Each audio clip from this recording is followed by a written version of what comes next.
অল্প জায়গায় দ্রুত আর্ন করা সম্ভব আর কি।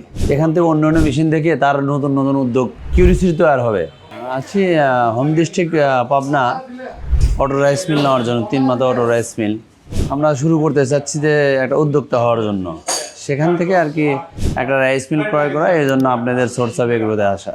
আমরা একটা সোশ্যাল মিডিয়ার মাধ্যমে দেখতে পাচ্ছি, ফেসবুকে আপনাদের পেজ থেকে আমরা এটা দেখতে পাচ্ছি। দেখার পরে আমরা চুজ করে আপনাদের এখানে সরাসরি যোগাযোগ করে মেশিনটা নেওয়ার সিদ্ধান্ত করছি।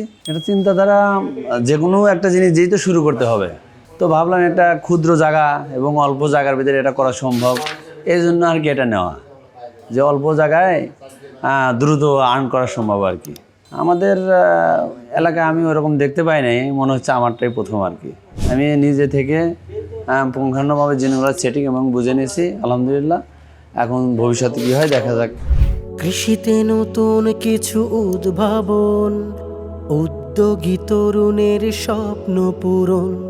কৃষিতে নতুন কিছু উদ্ভাবন, উদ্যোগী তরুণের স্বপ্ন পূরণ। এসো সব চাউলের ফ্রেশনেস ভালোই হলো, আলহামদুলিল্লাহ, দেখতে ভালোই লাগলো।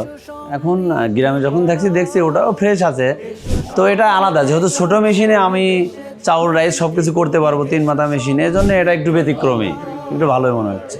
আর এটা যেটা ব্যতিক্রমটা দেখতে পেলাম যে একবারে ব্লোয়ার হয়ে ফ্রেশ চাউলটা বের হয়। আমি মনে করি যারা নতুন উদ্যোক্তা হতে চায়, সোর্স অফ এগ্রো থেকে ভালো একটা ভূমিকা নিতে পারবে। যার অনেক ইকুইপমেন্ট আছে, তো এখান থেকে আপনি রাইস মিল কিনতে আসুক, যে মেশিনটাই কিনতে আসুক, এখান থেকে অন্য অন্য মেশিন দেখে তার নতুন নতুন উদ্যোগ কিউরিসিটি তৈরি হবে।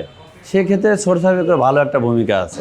হ্যাঁ, আমরা মেশিন আগে জানতে পারছি যে অটো রাইস মিল নিলে পরে এখানে একটা হোন্ডা আর কি প্রাইস করা হয়েছে আর কি। ওটা আর কি লটারি, কুপন জমা দিলে পরে কুপনটা ঈদের 2 দিন আগে টান হবে, ওখান থেকে যার ভাগ্য হবে সে পাবে ইনশাল্লাহ।